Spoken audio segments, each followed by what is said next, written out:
These are some of the lowest paid workers in Britain. No one earns more than £4 a week for up to 27 hours work.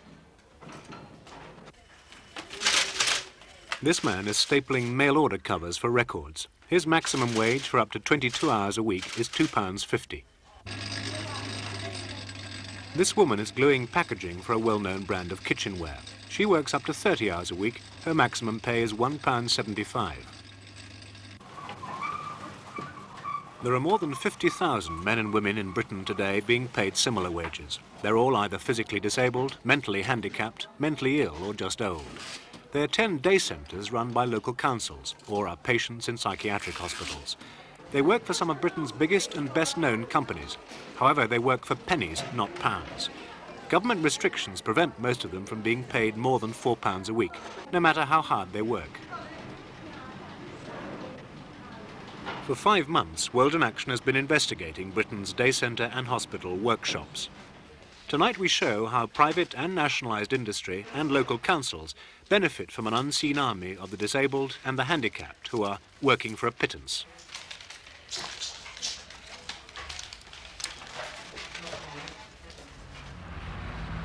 These buses are bringing disabled and elderly people to a council-run day centre. Since 1948, government legislation has created a network of these centres for them to go to throughout the country. However, there are no government guidelines about what people should do once they're here. The aim in many centres is to get the disabled and the elderly out of their homes and provide meals, recreation or just relief for them and their families. Today, however, many who voluntarily attend these centres spend much of their time doing lowly paid contract work for local companies. Some of them are critical of the system but are afraid to speak out.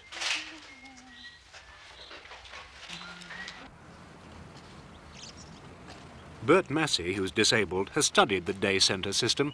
We asked him what he thought of the contract work. Not jobs I could put up with for more than a few hours. And I think many disabled people I know who've attended day centres, and I think it's their view which is important, have said that they find the tasks given to them almost moronic. They're tedious, they're boring. They don't change. It's the same thing day in, day out. That could be said, of course, for many people who are working in industry, but they're receiving a damn sight more than disabled people are. We found this example of work being done by the disabled and the old in a South London day centre. This woman is over 80.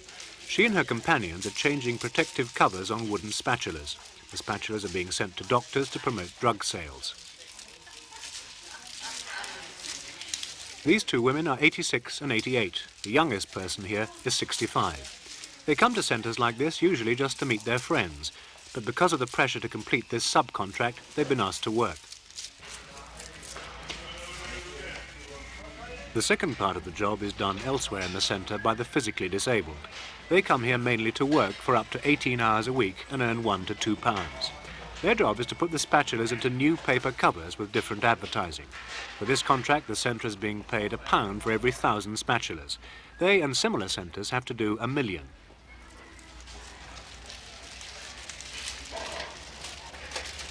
The centre manager, Christopher Lay. I think it's very badly paid, but we are in the position of beggars with a bowl, really, in today's economic crisis. It's very difficult to find work of any sort, and we can't afford, really, to turn down any type of job.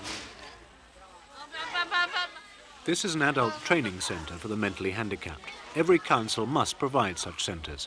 The aim of these ATCs, as they're known, is to teach 38,000 mentally handicapped adults to look after themselves and, where possible, train them for outside employment.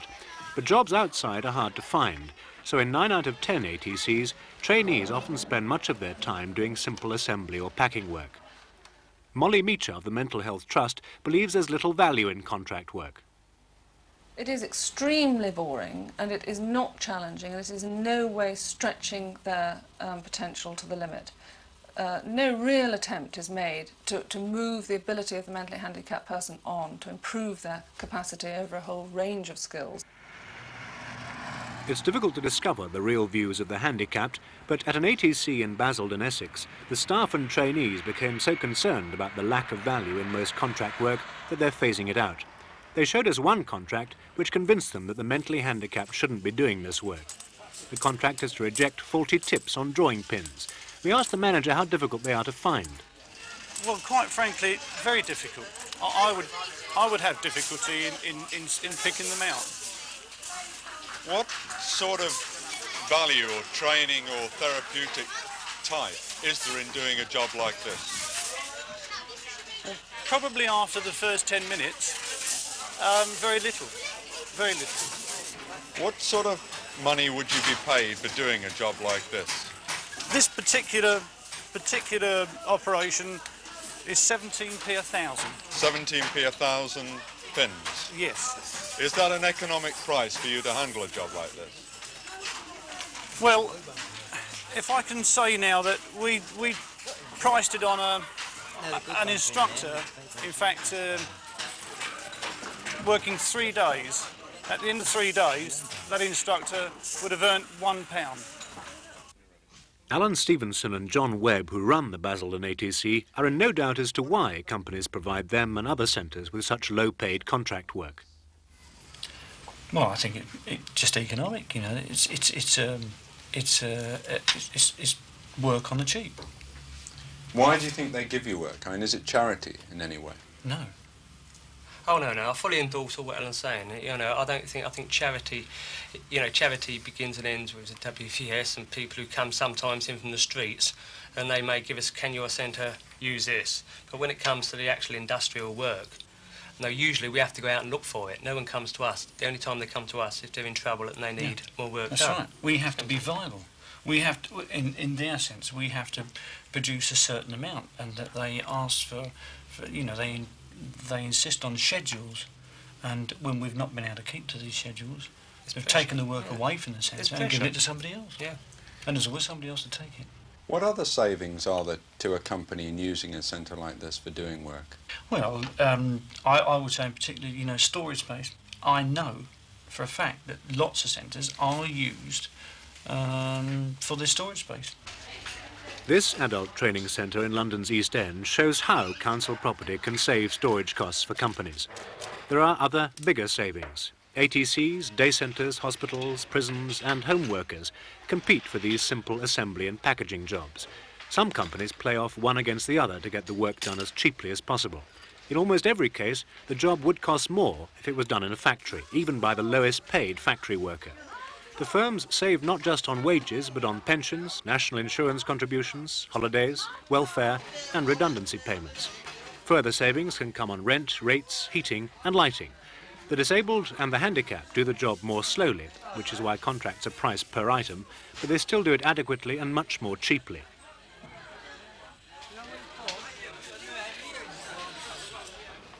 This is an industrial therapy unit mainly for the mentally ill. Most psychiatric hospitals have such workshops inside or near the hospital. Over 20,000 patients work in them. Their aim is to rehabilitate the mentally ill. They're yet another source of cheap labour. Is it? George Jackson, the manager here, has run industrial therapy units for 14 years. Previously he was in industry using hospitals himself to get work done on the cheap. We asked him what kind of work the mentally ill are given. They're mostly the more mundane type of work, the tedious and the monotonous type of work that companies perhaps can't get the staff to do in their own factories, or they can only get temporary staff to do on a short-term basis. It's very difficult for companies to get hand gluing or packing of things into plastic bags week in, week out on a regular basis, so they pass them out to the day centres. Employing the disabled and the handicapped costs very little. These weekly wage packets are being made up at a work centre in Bromley, Kent. Wages here are just £2 to £3 for a 30-hour week. Government regulations dictate that the disabled and the handicapped can't earn more than £4 a week, otherwise they lose their state benefits pound for pound. However, many councils don't pay the maximum £4 allowed. The mentally ill are better off. They usually have paid some national insurance contributions and are supposed to be doing work as therapy, so the mentally ill can earn up to £10 a week. But the handicapped and the disabled also receive supplementary benefits and other allowances. Researcher Bert Massey again. But what would you say to those people who say that, well, these people are only paid £1 or £2 a week, but then they're already receiving maybe a total amount of £28 to £30 a week from the state, so why should they be paid anything else? I think that's fair enough, but having said that, we've got to say, well, what work are they doing? Because some people in the centres are doing contract work for industry.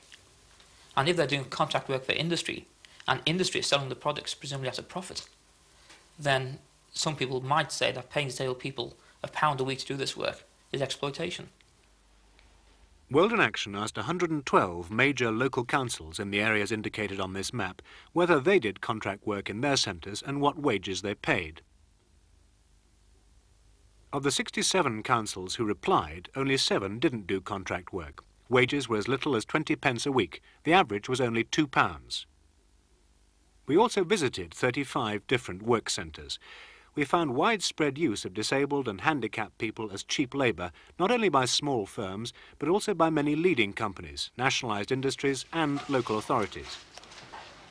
We investigated in detail 4 contracts to show the benefits to those who use the disabled and handicapped to get work done on the cheap.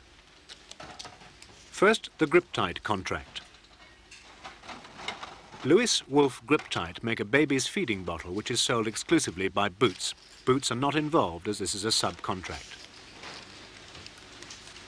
These mentally handicapped workers at Meadowbank, an ATC in Burnley, Lancashire, assemble and pack up to 15,000 bottles a week, a large part of Griptite's output of this line.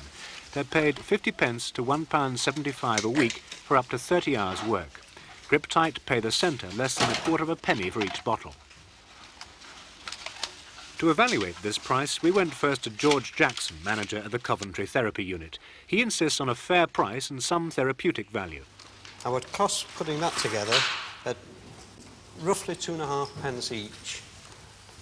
I would, after a bit of argument, I would probably accept 1.5 pence each, but I would certainly not go any lower than 1.5 pence. 1.5 pence each would be £15, 1,000 bottles. Yes. What would you say if I was to tell you that that is currently being done for £2 a 1,000? Well, that's 20p per 100. It doesn't bear thinking about. I think it's the one reason for putting the baby back on the breast is to stop producing these, because we certainly wouldn't produce it for that. We also commissioned the School of Work Study in London to price this contract, assuming normal wages and average overheads. Their estimate was 1p a bottle. They said that even if the job was done by Griptite's most productive employees, the price would still be 3 times what the centres paid. From its Preston headquarters, Lancashire County Council told us that council policy was to provide, on as broad a basis as possible, education for living, and it was considered that the right to work should be met, among other things, by arranging industrial contracts. But this was just one of many ways of providing a therapeutic environment. Other things were regarded as far more important. Lewis Wolf Griptite is controlled from here by millionaire Eric Hurst. Griptite's last published yearly profit was £207,000. Eric Hurst declined to appear or to answer written questions, but he did tell us that he had been through the costings and was entirely satisfied that the company gained no financial advantage from having the work done at Meadowbank. The only reason the work was done there was because of its social implications. He added, Mr. Robinson, the manager of Meadowbank, informs me that he is completely satisfied in every way, and so do senior officers of Lancashire County Council. I can only add that unless our customers object or we are in any way given adverse publicity, we shall continue to support Meadowbank. But it's not only private enterprise that benefits from the disabled and the handicapped. The second contract we examined involves a state-owned corporation, the British Airways contract.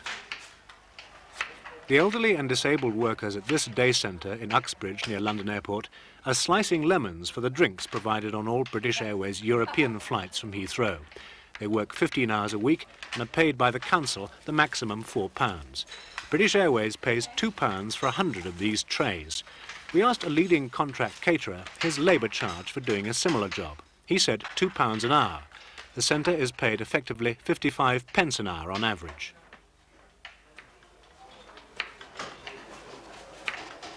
However, the most prestigious British Airways contract this centre handles is for the Concorde. Since early 1976, disabled workers at Uxbridge have been filling presentation wallets for Concorde passengers. Each wallet, as we demonstrate, contains mementos like a silver coin, writing pad, slippers, postcards, and adverts for luxury articles.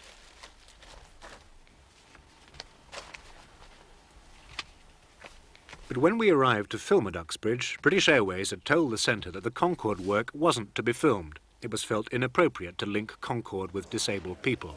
So other work was being done on this table where Concorde wallets were previously assembled.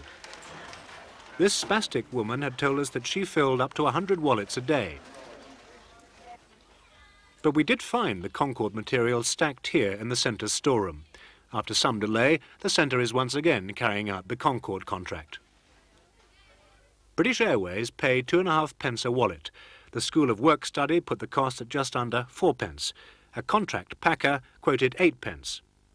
From its Uxbridge offices, Hillingdon Council told us, "We are entirely satisfied with the contracts. The purpose of a centre such as this one is not solely to provide work, but also to offer social contact. We do not feel that the handicapped people there are being exploited."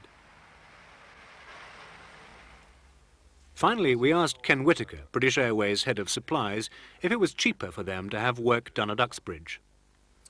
All our subcontract work is on the basis that it is less expensive than being done here.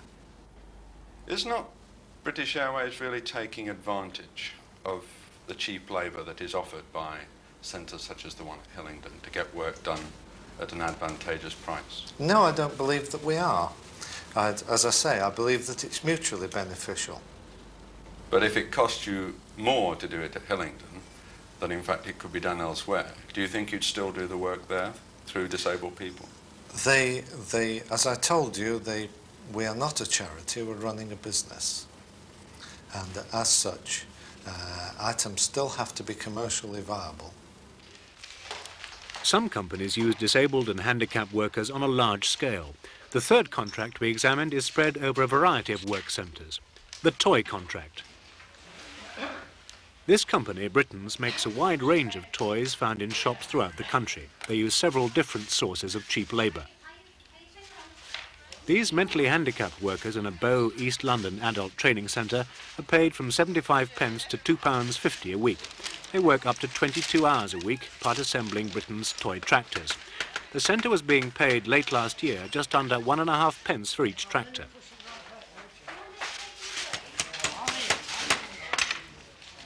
A mile away in Stepney is a work centre for the disabled, blind and elderly. More than 2,000 larger, more expensive tractors a week were being part assembled and packed here for Pittance. This woman is 93. Others in the workroom are over 80. They're paid just 10p an hour. The average payment is £2 a week.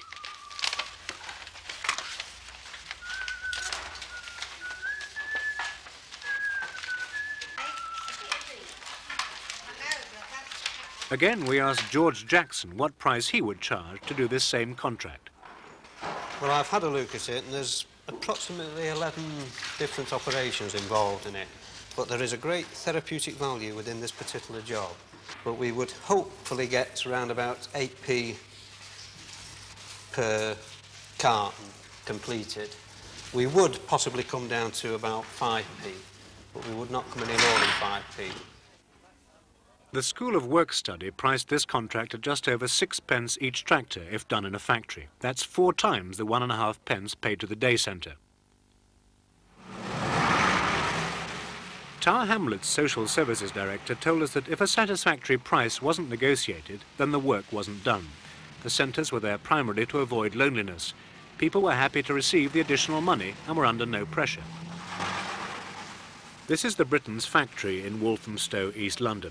Britain's last published yearly profit was £603,000. Chief Executive Joseph Thake declined to appear or to answer written questions about Britain's use of the disabled and handicapped. But he did say this. "We like to think we are an honourable company, but sometimes it is better to keep your mouth shut and let the world think you are a fool than to open it and confirm it." However, Pittance isn't the only company that makes great use of the handicap to get work done cheaply. This is the Accrington, Lancashire printing factory of Fine Art Developments, Europe's largest greetings card printers.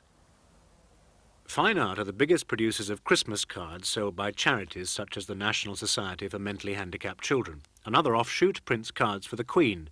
Its subsidiary, Web Ivory, handles the cards, wrapping paper and gift tags sold by many charities and organisations.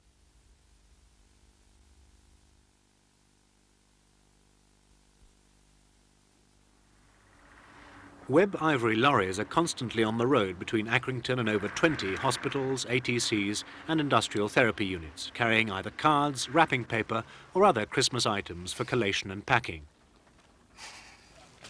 For several million cards and a large part of the other items, Web Ivory rely on the handicapped and the mentally ill. Hospital workshop managers complain to us about the low prices paid by Web Ivory and the production deadlines insisted upon. Last year, Fine Art Developments made profits of £3,600,000. Web Ivory's last published profits were £840,000. Chairman Frank Kerry told us, "We think we are doing a good service to the hospitals. We are certainly not taking advantage. We are doing this as a charitable gesture." Not only industry takes advantage of the savings from using mentally handicapped workers, so do local councils. Finally, we examined the laundry contract. Laundry work was initially considered suitable for the mentally handicapped. At least 1 in 4 ATCs has a laundry. Today, however, the Department of Health is opposed to laundries as having too limited a training value. They're also open to the accusation of cheap labour, but many councils still rely on them for their old people's homes, nurseries and hostels. This woman is paid a maximum £1.45 a week for working up to 27 hours. 2 women who used to work with her now work in a local Lancashire commercial laundry and earn £23 a week for doing a similar job. This laundry in London was one of the first to be opened. The workers here earn up to £2.85 a week. The council establishments using this laundry pay just 5p an article. A laundry at this ATC in North London was recently criticised for its factory-like regime. It handles some 3,000 articles a week at 10p each. Mentally handicapped people work here for up to £4 a week. We requested permission to film inside this laundry and were refused. A recent council report stated that the laundry work done at the ATC would cost the council customers over £70,000 a year if done commercially. It currently costs the council £6,000. Haringey's Social Services Director Douglas Chaplin declined to appear, but he told us, "No one is arguing that that laundry should cease. If there are 12 or even 6 clients who get a satisfaction from the laundry, then I would not want to say we will close it. I would not say quite unhesitatingly that there is not a place or a need for such a facility for mentally handicapped clients. However, I do not feel that the criticism of taking advantage of those who work in the laundry can be levelled at us." At the end of our investigation into day centres and adult training centres, we put the issues it raised to Brian Roycroft, Secretary of the Association of Directors of Social Services. I don't think there's any way in which one can defend a situation where people are only going there to work and be occupied in a dull routine. I know this happens, and I think it's appalling that it is still allowed to happen in some places. I think it happens perhaps because there is a gradual change in the way in which we're trying to look after particularly mentally handicapped people. And local authorities have not been prepared to spend money on providing the other sorts of facilities which help people to learn how to live properly.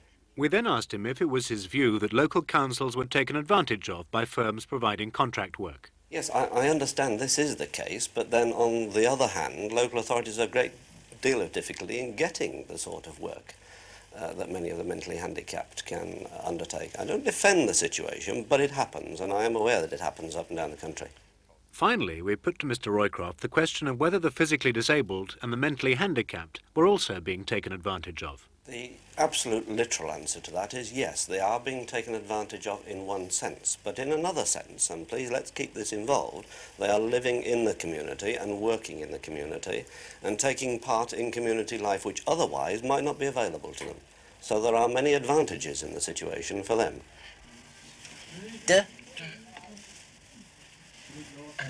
Ow. No. Right, what's the word? Some ATCs, like this one at Basildon, are concentrating less on contract work and more on teaching the mentally handicapped how to live a near-normal life. Look at the dirt on the tissues. Basildon's Alan Stevenson and John Webb want to see an end to contract work. We know the mentally handicapped can do simple, repetitive work. We've known it for 20 years. There's no need to keep on proving that point. What they can't manage is, or they have great difficulty with, is getting on with people, or people getting on with them, and meeting people. And this is where work experience and outward-looking ideas... The system they've got at the moment with the industrial setup is you're very great danger of becoming a ghetto within the community, and people just walk past and say, what goes on in there? Oh, all mentally handicapped work, you know?